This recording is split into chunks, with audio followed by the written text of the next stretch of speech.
ఈ రోజు మనం మాట్లాడుకోబోయే టాపిక్ గ్లోబల్ జియో పాలిటిక్స్ లోనే ఒక సెన్సేషన్. యూరోప్ అనగానే మనకు గుర్తొచ్చేది ప్రశాంతత, అందమైన వాతావరణం, అక్కడే సెటిల్ అవ్వాలి అనిపించేంత స్వేచ్ఛ. అందులోనూ డెన్మార్క్ లాంటి స్కాండినేవియన్ దేశాలంటే ఒక స్వర్గం అని చాలా మంది అనుకుంటారు. కానీ ఆ దేశంలో ఇప్పుడు జరుగుతున్నది తెలిస్తే మీరు నిజంగా షాక్ అవుతారు. ఫ్రాన్స్ కాదు, జర్మనీ కాదు, స్వీడన్ కాదు, లండన్ సిటీ కంటే చాలా తక్కువ జనాభా, అంటే కేవలం 60 లక్షల జనాభా ఉన్న డెన్మార్క్ దేశం ఇప్పుడు రాడికల్ ఇస్లాం కి వ్యతిరేకంగా యూరోప్ లోనే అతిపెద్ద కంచుకోటగా మారిపోయింది. ఒకప్పుడు ప్రపంచంలోనే అత్యంత ఉదారమైన, ఎవరినైనా స్వాగతించే డెన్మార్క్ ఇప్పుడు తమ బోర్డర్ ని క్లోజ్ చేసింది. ముస్లింలు ఎక్కువగా ఉండే ఏరియాలను డైరెక్ట్ గా బుల్డోజర్లతో కూలగొడుతుంది. పబ్లిక్ ప్లేసుల్లో బుర్కా బ్యాన్ చేసింది. స్కూల్స్ లో ప్రార్థనా గదులను తీసేసింది. అసలు యూరోప్ మొత్తంలో ఏ దేశం కూడా మాట్లాడడానికి భయపడే నిర్ణయాలను డెన్మార్క్ తీసుకుంటుంది. అసలు ఈ దేశానికి ఏమైంది? ఎందుకింత కఠినంగా మారింది? 2026 ఎలక్షన్స్ లో అక్కడ జరిగిన రాజకీయ భూకంపం ఏంటి? ఈ వీడియోలో డెన్మార్క్ స్టోరీని ఒక్క పాయింట్ మిస్ అవ్వకుండా క్లియర్ గా తెలుసుకుందాం. ఎక్కడ స్కిప్ చేయకండి, ఎందుకంటే ఇది కేవలం ఒక దేశం కథ కాదు, రేపు మొత్తం ప్రపంచం ఫేస్ చేయబోయే ఒక పెద్ద సమస్యకు ట్రైలర్ లాంటిది. ఈ కథను అర్థం చేసుకోవాలి అంటే మనం 1990ల నాటికి వెళ్ళాలి. దశాబ్దాల తరబడి డెన్మార్క్ అనేది ప్రపంచానికి ఒక రోల్ మోడల్. అక్కడ చదువు ఫ్రీ, హాస్పిటల్స్ ఫ్రీ, అవినీతి అస్సలు ఉండదు. ప్రభుత్వానికి ప్రజలకు మధ్య ఒక అద్భుతమైన నమ్మకం ఉంటుంది. ఆ నమ్మకంతోనే డెన్మార్క్ ప్రపంచంలోనే బెస్ట్ వెల్ఫేర్ స్టేట్ గా నిలిచింది. అయితే అదే టైంలో డెన్మార్క్ ఒక ఓపెన్ డోర్ పాలసీ పెట్టింది. బయట దేశాల నుండి, ముఖ్యంగా ఇస్లామిక్ దేశాల నుండి వచ్చే వలసదారులకు ఆశ్రయం ఇవ్వడం మొదలుపెట్టింది. అప్పటి డెన్మార్క్ రాజకీయ నాయకులు ఏమనుకున్నారంటే, మనం వాళ్ళకి ఆశ్రయం ఇచ్చి ఫ్రీగా డబ్బులు, ఫుడ్, లాంగ్వేజ్ క్లాసులు ఇస్తే ఒక జనరేషన్ గడిచేసరికి వాళ్ళు కూడా మన డెన్మార్క్ ప్రజల్లాగా కలిసిపోతారు అని బలంగా నమ్మారు. వినడానికి ఈ థియరీ చాలా బాగుంది కదా, కానీ రియాలిటీలో జరిగింది వేరు. 2005 ఆ టైంలో డెన్మార్క్ ప్రభుత్వానికి కొన్ని సీక్రెట్ రిపోర్ట్స్ రావడం మొదలైంది. ఆ రిపోర్ట్స్ చూసి అధికారుల మైండ్ బ్లాంక్ అయింది.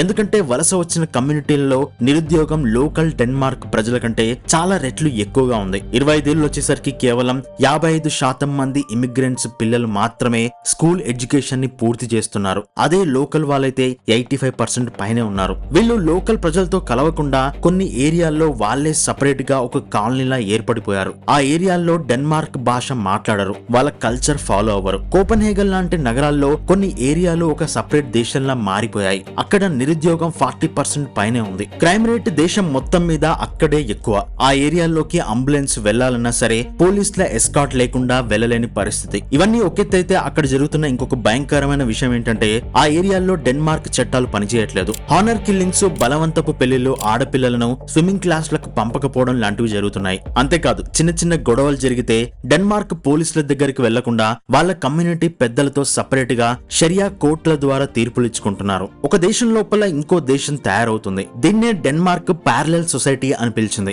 ఒక దేశంలో ఫ్రీగా హాస్పిటల్స్, ఎడ్యుకేషన్ లాంటివి నడవాలంటే ప్రజలందరూ ఒకే రూల్స్ ఫాలో అవ్వాలి. కానీ ఎప్పుడైతే ఒక వర్గం ఆ రూల్స్ ని బ్రేక్ చేస్తుందో ఆ సిస్టమ్ మొత్తం కుప్పకూలిపోతుంది. ఇది గ్రహించిన డెన్మార్క్ ప్రజల్లో భయం మొదలైంది. యూరోప్ లోని చాలా దేశాలు అంటే ఫ్రాన్స్, స్వీడన్ లాంటివి తమ దేశాల్లో ఇలాంటి ప్యారలల్ సొసైటీలు ఉన్నా సరే బయటికి చెప్తే వాళ్ళని ఇస్లామోఫోబిక్ లేదా రేసిస్ట్ల అంటారేమో అని భయపడి సైలెంట్ గా ఉన్నాయి. కానీ డెన్మార్క్ మాత్రం ఏమాత్రం భయపడకుండా ఒక సంచలన నిర్ణయం తీసుకుంది. 2018లో డెన్మార్క్ ప్రభుత్వం one Denmark without parallel societies అనే ఒక అఫీషియల్ వార్ ప్లాన్ ని అనౌన్స్ చేసింది. ఇది కేవలం ఒక పేపర్ మీద రూల్ కాదు, అక్షరాల్లో ఒక యుద్ధ ప్రకటన. ప్రభుత్వం ఒక లిస్ట్ తయారు చేసింది. ప్రతి ఏరియాలో నిరుద్యోగం ఎంతుంది, క్రైమ్ రేట్ ఎంతుంది, చదువుకున్న వాళ్ళు ఎంతమంది అని చూసి ఒకవేళ ఆ ఏరియాలో ముస్లింల జనాభా 50% కంటే ఎక్కువ ఉంటే దాన్ని అఫీషియల్ గా గెట్టో లేకపోతే ప్యారలల్ సొసైటీ అని ముద్ర వేసింది. అయితే ఆ ఏరియా 2-3 సంవత్సరాల్లో మారిపోతే ఏం కాదు, కానీ ఒక ఏరియా వరుసగా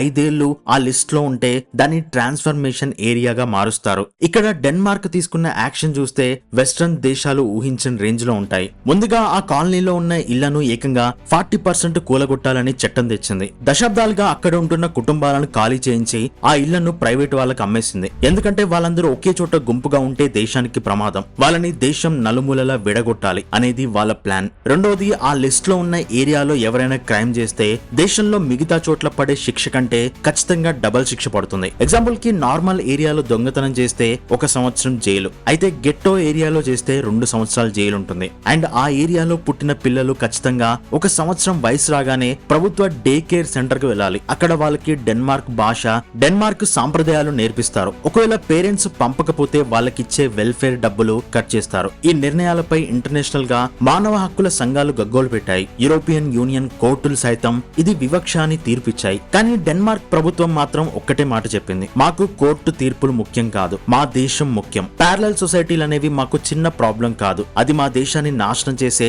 క్యాన్సర్ లాంటిది, దాన్ని పూర్తిగా నిర్మూలించడమే మా లక్ష్యం అని కుండ బద్దలు కొట్టింది. బుల్డోజర్లు ఏరియాలను కూలగొడుతూనే ఉన్నాయి. కేవలం ఇళ్లను కూలగొట్టడమే కాదు, డెన్మార్క్ తమ కల్చర్ ని కాపాడుకోవడానికి ఇంకొక అడుగు ముందుకు వేసింది. డెన్మార్క్ పాలిటిక్స్ లో వినిపించే ఒక కామన్ డైలాగ్ ఏంటంటే, డెన్మార్క్ లో ఇద్దరు వ్యక్తులు రోడ్డు మీద ఎదురు పడితే ఒకరి ముఖం ఒకరు చూసుకుని మాట్లాడుకుంటారు, ముఖం దాచుకోవడం మా కల్చర్ కాదు అని మే 2018లో డెన్మార్క్ పార్లమెంట్ పబ్లిక్ ప్లేస్ లో ముఖాన్ని కవర్ చేసే ఎలాంటి దుస్తులనైనా సరే బ్యాన్ చేసింది. డైరెక్ట్ గా ముస్లింలు అని పేరు చెప్పకపోయినా సరే దీని టార్గెట్ బుర్కా మరియు నికాబ్ అని అందరికీ తెలుసు. ఎవరైనా పబ్లిక్ లో బుర్కా వేసుకుంటే 1000 డానిష్ క్రోనర్లు ఫైన్ కట్టాలి, మళ్ళీ పట్టుబడితే 10,000 క్రోనర్లు జైలు శిక్ష. ఈ మ్యాటర్ లో Amnesty international, UN human rights మరియు ఇస్లామిక్ ఆర్గనైజేషన్స్ అన్ని కూడా డెన్మార్క్ ని తప్పుబట్టాయి. కానీ డెన్మార్క్ ప్రజల్లో ఏకంగా 72% మంది ఈ బుర్కా బ్యాన్ కి సపోర్ట్ చేశారు. అంతేకాదు 2014లోనే డెన్మార్క్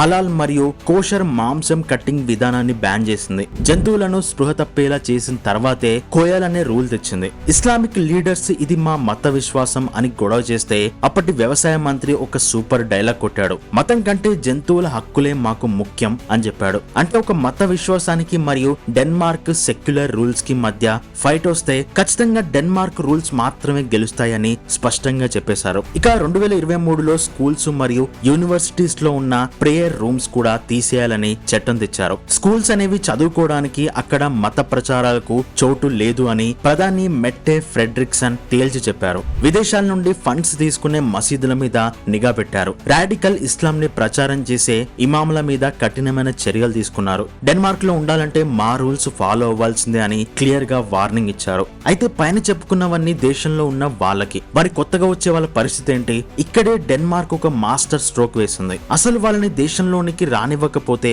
ఈ బుర్కా బ్యాన్లు గొడవలు ఏవి ఉండవు కదా అని డిసైడ్ అయ్యి జీరో రెఫ్యూజీ పాలసీని తీసుకొచ్చింది. డేటా చూస్తే మీరు ఆశ్చర్యపోతారు. 2024లో డెన్మార్క్ వెళ్ళడానికి 2333 మంది ఆశ్రయం అడిగితే కేవలం 860 మందికి మాత్రమే అప్రూవల్ ఇచ్చారు. 2025 నవంబర్ నాటికి కేవలం 839 మందికి మాత్రమే పర్మిషన్ ఇచ్చారు. ఇది 40 ఏళ్లలో అత్యంత తక్కువ రికార్డు. రిజెక్ట్ అయిన 95% మందిని వెంటనే దేశం నుండి పంపించేశారు. అంటే వాళ్ళు ఆ దేశం దగ్గరికి వెళ్లి మాకు ఆశ్రయం ఇవ్వండి అని అడుగుంటారు కాబట్టి 95% మంది అక్కడ నుండి పంపించేశారు. అండ్ అంతేకాదు, ఇంతకు ముందు సిరియా దేశంలో యుద్ధం వల్ల డెన్మార్క్ వెళ్లి సెటిల్ అయిన వాళ్ళని కూడా సిరియా దేశం ఇప్పుడు సేఫ్ గానే ఉంది అని చెప్పి ఏకంగా 1200 మంది సిరియన్ రెఫ్యూజీల పర్మిషన్ ని క్యాన్సిల్ చేసి వాళ్ళని వెనక్కి పంపేశారు. డెన్మార్క్ ఇదంతా కావాలనే చేసింది. ఎందుకంటే ప్రపంచానికి ఒక మెసేజ్ వెళ్ళాలి, డెన్మార్క్ వెళ్తే మనకు ఫ్రీగా ఏమీ దొరకదు, వెంటనే వెనక్కి పంపించేస్తారు అని భయం క్రియేట్ చేస్తే అసలు ఎవరు డెన్మార్క్ వైపుకు రారు అనేది వాళ్ళ స్ట్రాటజీ.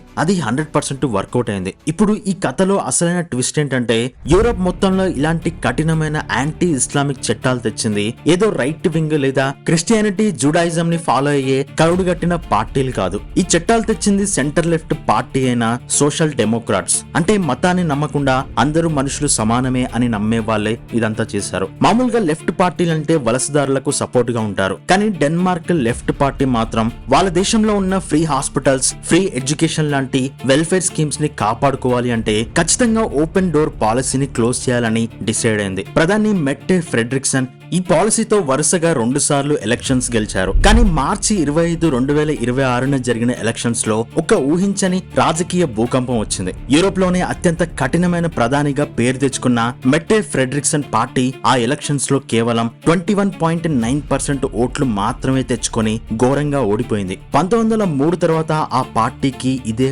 అతిపెద్ద ఓటమే. అయితే ఎందుకు ఓడిపోయారంటే ప్రజలకు ఆ చట్టాలు నచ్చక కాదు, ఆ చట్టాలు ఇంకా కఠినంగా ఉండాలి అని వాళ్ళు ఫీల్ అయ్యారు. ఏ పార్టీ అయితే ఫ్రెడ్రిక్సన్ కంటే ఇంకా కఠినంగా ఉంటామని చెప్పారో ఆ పార్టీలే గెలిచాయి. ఇప్పుడు కొత్తగా వచ్చే ప్రభుత్వం ఏకంగా నెట్ ఇమిగ్రేషన్ అనే పదాన్ని వాడుతుంది. అంటే కొత్త వాళ్ళని రానివ్వకపోవడం కాదు, ఆల్రెడీ ఉన్న ముస్లింలను కూడా దేశం విడిచిపోయేలా చేయాలి అనేది వాళ్ళ ఎజెండా. ఇది యూరోప్ హిస్టరీలోనే ఒక పెను సంచలనం. ఒకప్పుడు డెన్మార్క్ ఈ చట్టాలు తెచ్చినప్పుడు యూరోప్ లోని మిగతా దేశాలు నమ్మాయి, విమర్శించాయి. కానీ 2025, 2026 వచ్చేసరికి సీన్ రివర్స్ అయింది. డెన్మార్క్ ను చూసి భయపడిన దేశాలే ఇప్పుడు ది డానిష్ మోడల్ ని కాపీ కొట్టడం మొదలుపెట్టాయి. నవంబర్ 2025లో యూకే హోమ్ సెక్రటరీ తాము డైరెక్ట్ గా డెన్మార్క్ మోడల్ నే ఫాలో అవుతున్నామని ఓపెన్ గా ప్రకటించారు. ఒకప్పుడు ఓపెన్ బార్డర్స్ కి కేర్ ఆఫ్ అడ్రస్ అయిన స్వీడన్ ఇప్పుడు డెన్మార్క్ స్టైల్లోనే రూల్స్ ని కఠినం చేసి ఆశ్రయం అడిగే వారి సంఖ్యను 60% కు తగ్గించేసింది. నెదర్లాండ్, జర్మనీ, ఇటలీ, ఆస్ట్రియా ఇలా ప్రతి యూరోపియన్ దేశం ఇప్పుడు బహిరంగంగా డెన్మార్క్ తీసుకున్న నిర్ణయాలే కరెక్ట్ అని వాళ్ళ పాలసీలను కాపీ చేస్తున్నాయి. డెన్మార్క్ చేసిన ఈ ప్రయోగం కేవలం ఒక చిన్న దేశపు కథ కాదు. ఇది మల్టీ కల్చరలిజం అనే సిస్టమ్ ఫెయిల్ అయిందా అనే ఒక పెద్ద ప్రశ్నను ప్రపంచం ముందు ఉంచింది. డెన్మార్క్ లాజిక్ చాలా సింపుల్. మా దేశం ఇంత బాగుండడానికి కారణం మేమంతా ఒకే కల్చర్, ఒకే రూల్స్, ఒకరి మీద ఒకరికి నమ్మకం కలిగి ఉండడం. మా దేశంలోకి వచ్చి మా రూల్స్ కి వ్యతిరేకంగా ప్యారలల్ సొసైటీలు క్రియేట్ చేస్తామంటే మేము ఊరుకోము. బుల్డోజర్లతో కూలగొడతాం. మా సంస్కృతిని కాపాడుకోవడానికి ఎంత దూరమైనా వెళ్తాం అని చెప్తుంది. సో ఇప్పుడు చెప్పండి, డెన్మార్క్ తీసుకున్న ఈ నిర్ణయం కరెక్టా? ఒక దశాబ్దం ముందే భవిష్యత్తును పసిగట్టి వాళ్ళ దేశాన్ని వాళ్ళు కాపాడుకున్నారా, లేదా ఇదొక రేసిస్ట్ హార్ష్ పాలసీనా? మల్టీ కల్చరలిజం అనేది నిజంగానే ఫెయిల్ అయిందా? ఎందుకంటే మన ఇండియాలో ఎన్ని కల్చర్స్ ఉన్నాయో కూడా మనకు తెలియదు. అలాంటి దేశం మనది. ప్రపంచంలోని అన్ని మతాలు మన దేశంలో ఉన్నాయి. అండ్ కొన్ని మతాలకు సపరేట్ గా చట్టాలు ఉన్నాయి. అఫ్ కోర్స్ మతాల మధ్యలో గొడవలు కూడా ఉన్నాయి. అయినా సరే మన రాజ్యాంగం అందరికీ సమాన హక్కులు కల్పించింది. అయినా సరే ఇండియాని తీవ్రంగా విమర్శించే వాళ్ళు కూడా ఉన్నారు. అండ్ చాలా మంది ఈ దేశం మాది కాదు అని ఓపెన్ గా చెప్తూ ఇక్కడ ఫ్రీగా స్కీమ్స్ ని అనుభవించే వాళ్ళు ఉన్నారు. అయినా సరే మన దేశం భరిస్తూనే ఉంది. సో ఈ విషయంలో ఏ దేశం కరెక్ట్ గా ఉందో కింద కామెంట్ లో చెప్పండి. ప్రపంచ జియో పాలిటిక్స్ లో ఇలాంటి మరిన్ని సెన్సేషనల్ మరియు డీప్ అనాలిసిస్ వీడియోల కోసం మన ఆల్కెమిస్ట్ టాక్స్ ఛానల్ ని సబ్స్క్రైబ్ చేసుకోవడం మర్చిపోకండి. మళ్ళీ నెక్స్ట్ ఎపిసోడ్ లో కలుద్దాం. Keep exploring. జై హింద్.